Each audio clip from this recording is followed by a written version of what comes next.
வணக்கம்.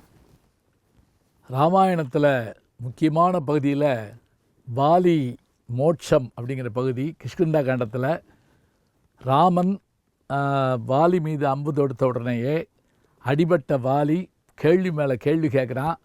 இந்த கேள்விக்கெல்லாம் ராமன் பதில் சொன்னானா? ராமன் செய்தது சரியா? என்னென்ன கேள்வி கேட்டான்?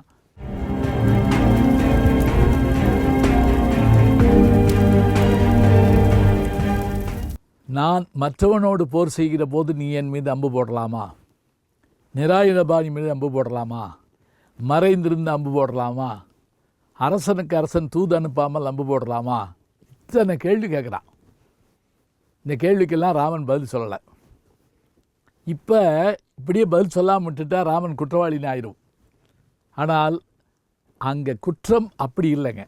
இதை நோக்கி முன்னும் பின்னுமாக பார்க்கணும். வெறும் சமாதானத்துக்காக இல்லை. இப்போ யார் பேசுகிறா தெரியுமா? இலக்குவன் தான் பேசுகிறான். இலக்குவனுக்கு இந்த செயல் பிடிக்கவில்லை என்றாலும் கூட சுக்ரீவன் தன்னுடைய அண்ணனான வாலியை அடிப்பதற்கு ராமனை கூப்பிடுறப்ப இலக்குவன் சொல்கிறான், என்ன அண்ணன் தம்பி பாசம், தன்னுடைய அண்ணனை கொள்றதுக்கு ஒரு ஆளை கூப்பிட்டு போவானா? இது என்ன உலகம் அப்படின்னு இலக்குவன் கேட்குறான். அப்போ கூட ராமன் என்ன வார்த்தை சொல்கிறான்னா, ராமனுக்கும் ஒரு சின்ன கோபம் இலக்குவன் மேலே இருக்கும் போல் இருக்கு. சரி, எல்லாரும் என்னையும் மாதிரி இருப்பாங்களா தம்பி? அப்படி சொல்லாமல் எல்லோரும் பரதனையும் என்னையும் போல இருப்பார்களான்னு ஒரு வார்த்தையை சொல்கிறான். ஆச்சரியமாக இருக்குது. சரி சொல்லிவிட்டு வாலியை கொல்ல புறப்பட்டுறான். அதனால் இந்த இடத்துல இலக்குவன் பேசுகிறான். வாலி கேட்ட கேள்விகள் அவன் சொல்கிறான், என் அண்ணன் ஏன் உன்னைய சந்திக்கலை, ஏன் உன்னைய பார்க்கலன்னு சொன்னால், உன்னுடைய தம்பியாகிய சுக்ரீவன் எங்கள் அண்ணனை பார்த்த உடனே காலில் விழுந்து சரணாகதி ஆயிட்டான். அவன் சொன்ன விஷயங்களெல்லாம் எங்கள் அண்ணன் கேட்டார். உன்னை நேருக்கு நேர் சந்திச்சிருந்தா நீயும் ஒரு வேளை சரணாகதி ஆயிருந்தேன்னு வச்சுக்கேன், நீ செய்த குற்றங்களுக்கு எப்படி தண்டனை கொடுப்பது?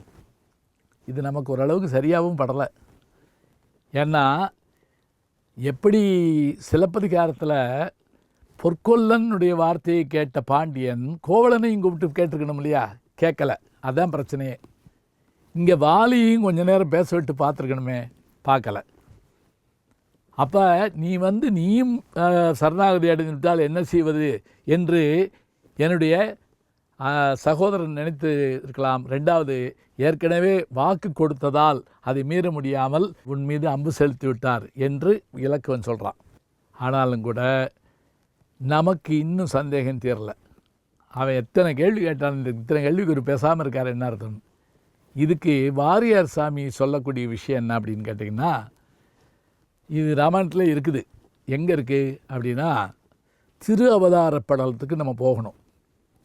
பாலகாண்டத்தில் திரு அவதார படலத்தில் ராவணனை அழிப்பதற்கு அவன் வாங்கிய வரத்தின் காரணமாக எல்லோரும் வேண்டிக்கொள்ள பரந்தாமனாகிய பாற்படலில் பள்ளி கொண்டிருக்கின்ற எம்பெருமான் பூமிக்கு வர புறப்படுகிறார். அப்படி அவராக மட்டும் அல்ல, அவருடைய ஆயுதங்களும் கூட வருது.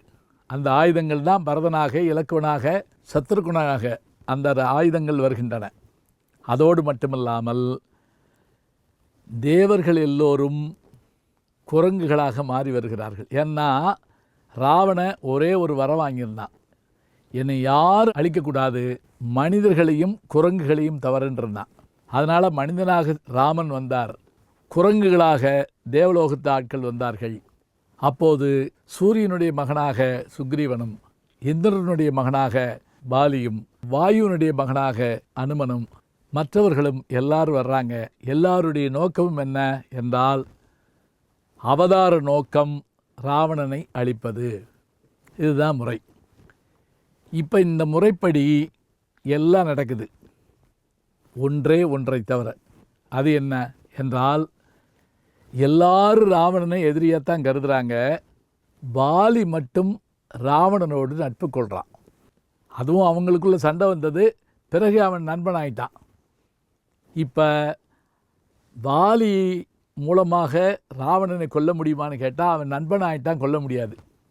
இதை தெரிஞ்சுக்கிட்ட ராமன் என்ன பண்ணுறான், இவனை அழிச்சிட்டு தான் அவன் நண்பனாகிய ராவணனை அழிக்க வேண்டும்னு நினைக்கிறான். அதனால தான் அவனை கொல்றதாக நம்ம பார்க்குறோம். எல்லாரும் என்ன நோக்கத்துக்கு வந்தாங்களோ அந்த நோக்கத்திலிருந்து வாலி மாறிட்டதை நம்ம பார்க்குறோம். இதுக்கு வாரியார் சாமி ஒரு ஓமை சொல்லுவார்.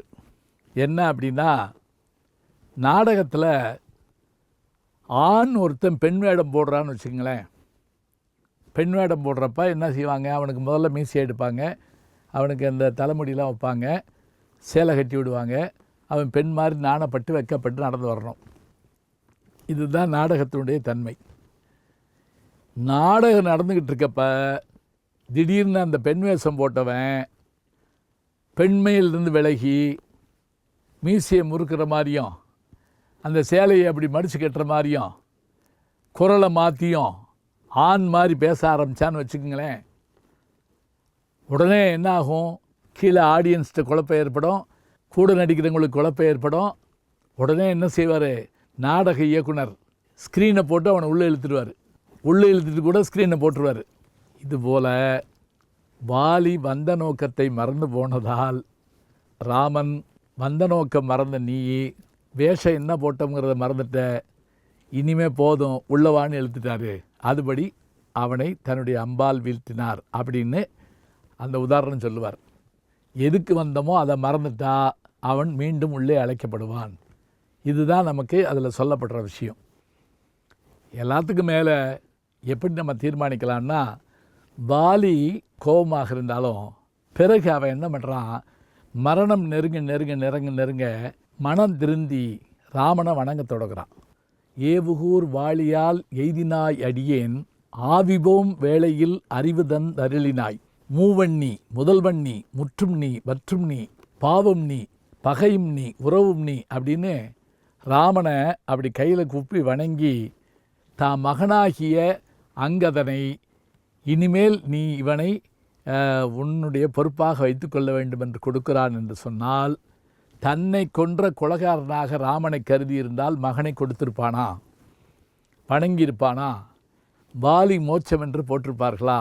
இவையெல்லாம் நாம் பார்க்கின்றோம். ஆக ராமன் செய்ததில் இந்த இடத்தில் நமக்கு பிழையாக தோன்றவில்லை. இன்னும் ஒரே ஒரு கேள்வி முக்கியமாக இருக்குது. என்ன அப்படின்னா, ஏன் மறைந்திருந்து அம்பு பெய்யணும்? ஏன்னு கேட்டால், வாலிக்கு ஒரு வரம் உண்டு. யார் முன்னாடி வந்தாலும் அவங்களுடைய பலத்தில் பாதி இவனுக்கு போயிடும். இது பொது சட்டம் மாதிரி பொது வரம். இதன்படி யார் வந்தாலும் அவங்களுடைய பலம் முன்னாடி போயிடும். இதை தெரிந்து கொண்ட ராமன் தான் போய் பலத்தை இழக்க வேண்டாம் என்பதற்காக கூட அப்படி இருந்திருக்கலாம். ரெண்டாவது, அந்த வரத்திற்கு மதிப்பு கொடுத்து மறைந்திருந்து தாக்கியிருக்கலாம். இதைத்தான் நம்ம பார்க்குறோம். எனவே வாலியை, நோக்கம் மறந்த வாலியை ராமன் தன் பாணத்தால் வீழ்த்திய பிறகுதான் தன்னுடைய அடுத்த பயணத்தை தொடங்குகிறார். இப்படித்தான் புராணங்கள் பற்றி பேசுகின்ற பெரியோர்கள் சொல்லியிருக்கிறார்கள். இதை நான் உங்களுக்கு சொல்லியிருக்கிறேன். இந்த கருத்திலே மாறுபாடு இருந்தாலும் புதிய செய்திகள் இருந்தாலும் எனக்கு நீங்கள் சொல்லலாம். ராமன் செய்தது சரியா குற்றமா தாராளமாக பேசலாம். நல்ல செய்திகளை நாளும் சிந்திப்போம். நாளை சந்திப்போம். அன்புக்குரிய யூடியூப் நேயர்களே, நீங்கள் இன்னும் என்னை நெருக்கமாக பின்தொடர வேண்டும் என்று சொன்னால் ட்விட்டர், இன்ஸ்டாகிராம், ஃபேஸ்புக் போன்ற சமூக வலைதளங்களில் பின்தொடர்ந்து வாருங்கள். நாம் முன்தொடர்ந்து செல்வோம்.